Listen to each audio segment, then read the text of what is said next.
Mainit na pinag-uusapan sa social media ang Facebook post ng isang unlikely critic ni Pangulong Duterte, ang singer-actress na si Agot Isidro.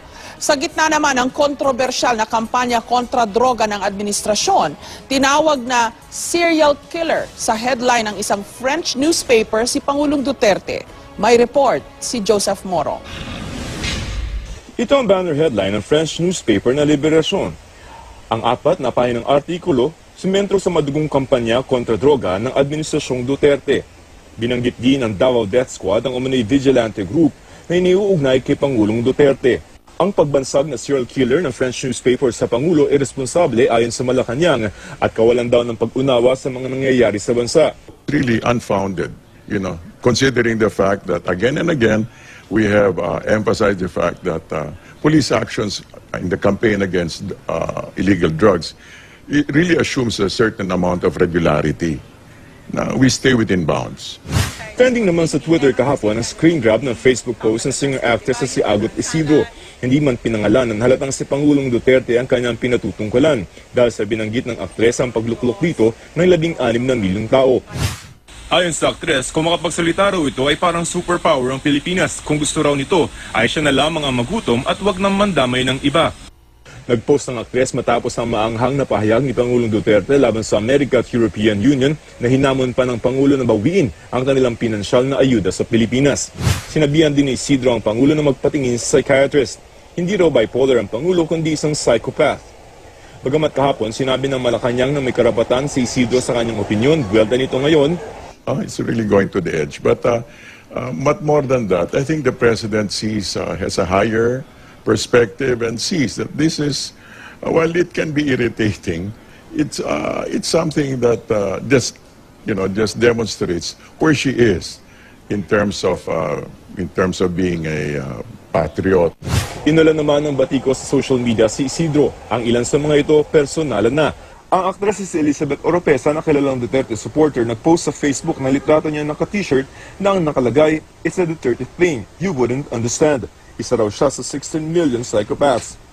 Pero may mga kampi rin kay Isidro tulad ng kanyang kaibigan at kapwa-aktres na si Cherry Pie Picache at si Senador Antonio Trillanes IV. A colleague of mine, si Ms. Agot Isidro, went viral because of her message and her opinion and her stand.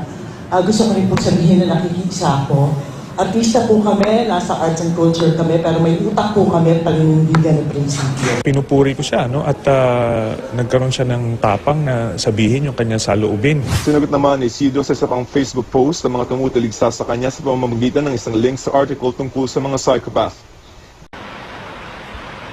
Magandang gabi po sa inyo lahat. Good evening, this is Rafi Gutierrez. Gusto ko lang po mag-comment ngayong gabi tungkol doon sa mga nabasa kong feed sa aking Facebook. Lalong-lalo na yung feed ng isang sikat na aktres na tinawag niyang psychopath si President Duterte. At kailangan daw magpatingin sa psychiatrist. Aba, ano ang dahilan kung bakit mo sinasabi na kailangan niya magpatingin sa psychiatrist? Siguro, ang problema mo, isa kang addict at sinusuportahan mo ang kalakaran ng illegal drug trade. Ano pang dahilan kung bakit ang mga tao na patuloy bumabatikos kay President Duterte hindi magising-gising, hindi ma-realize na ang problema ng droga ay isang napakalaking problema ng ating bayan? Bakit hindi nyo makitang mga anti-Duterte na unless mabawasan at matigil ng tuluyan itong problema ng droga, hindi mababawasan ng krimen sa ating bayan. Nasisiraan na kayo ng ulo. Kung ano-ano nang sinasabi nyo. Ngayon, psychopath na. Dapat kayo yung magpatingin. Kayo yung pumunta sa psychiatrist dahil kailangan yung pagamot yung mga utak ninyong walang laman. Kayong mga liberal party, lalong-lalo na. Kayong mga anti-Duterte liberal party, mga siraulo kayo, mga walang kwenta kayo, mga punyeta kayong lahat. Nakakagalit. Wala kayong karapatan na mambastos ng ganyan dahil wala naman kayong ino-offer at sinasuggest na solution. para matulungan ang ating pamahalaan para sugpuin ang problema ng droga. Tama po ba? At yung pangalawang gusto kong banatan ngayong gabi, walang iba kung hindi si Senator Trillanes. At sinasabi ni Senator Trillanes sa kanyang sa balita na nabasa ko kanina, wala raw nagawa si President Duterte sa first 100 days niya. Wala raw mabuting nagawa. Bakit hindi mo tanggapin yung hamon ko sa iyo, Senator Trillanes, na magsuntukan tayo sa Senado? So one-on-one, go all out. Pakita ko, babasagin ko yung mukha mong hayop ka. Wala ka nang sinabing, mulat mula, isa kang patuloy na kumakahol na aso. Kanina nag-attend ako ng dog show sa Fisher Mall. Ikaw yung naisip ko. Dapat nilakad ka doon dahil isa kang aso. Isa kang tuta ng mga Aquino at ng yellow oligarchy. Ikaw, Trillanes, tandaan mo, isa ka sa mga taong feeling ko, bilang na ang araw mo. Kaya, mag-isip-isip ka na. Kung ako sa'yo, tuwahimik ka na lang o umalis ka na ng Pilipinas. Dahil mga tulad mo at ni Senator De Lima, wala kayong alam gawin kundi manira at nang manira. Hindi ko gusto mong manira, tara, sirain mo yung mukha ko. Magsuntukan tayo. Babasagin ko yung mukha mo sa loob ng Senate. Maganda ka. Sa suntok ko lang, knock-out ka sa akin, sigurado. Punyeta ka, Trillanes. Isa kang matinding punyeta. Kasing punyeta mo, si De Lima. Nakakagalit kayong dalawa. Ginawa niyong circus, katarantaduhan yung Senate hearing. Doon sa siraulo niyong walang kwentang bayaran na witness yang si Matobato. Dapat lahat kayo magsama-sama. Kuha kayo ng baril, paputok nyo sa utak nyo kasi hindi kayo dapat nabubuhay mga tipo ninyo. My God. So, ito lang po. Nakakainis talaga.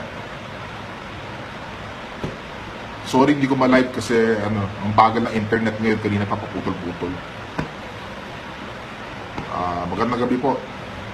Po si Rafi Gutierrez, signing out.